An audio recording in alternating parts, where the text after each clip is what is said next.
ലൂക്ക എഴുതിയ സുവിശേഷം 6-ാം അധ്യായം 44-ാം വാക്യം. ഓരോ വൃക്ഷവും ഫലം കൊണ്ട് തിരിച്ചറിയപ്പെടുന്നു. മുൾച്ചെടിയിൽ നിന്ന് അത്തിപ്പഴമോ ഞെരിഞ്ഞലിൽ നിന്ന് മുന്തിരിപ്പഴമോ ലഭിക്കുന്നില്ലല്ലോ. യേശുക്രിസ്തുവിൻ്റെ മനുഷ്യാവതാരം ഓർക്കുമ്പോൾ ഏറ്റവും ആദ്യം ഓർക്കുന്നത് പരിശുദ്ധ മറിയത്തെയാണ്. പരിശുദ്ധ മറിയത്തെ ഓർക്കുമ്പോൾ അന്നയെയും ജോവാക്കീമിനെയും ഓർക്കും. കാരണം ഫലത്തിൽ നിന്നാണ് വൃക്ഷത്തെ തിരിച്ചറിയുന്നത്. പരിശുദ്ധാത്മാവ് വന്നപ്പോൾ ആദാം വിളിച്ചതെല്ലാം അവയുടെ പേരായി മാറി. അതിന്നും അങ്ങനെ തന്നെയാണ്.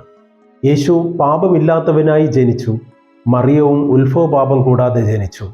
അങ്ങനെയാണെങ്കിൽ അന്നയും ജോവാക്കിയും അവരും ജന്മപാപം കൂടാതെയാണ് ജനിച്ചത്.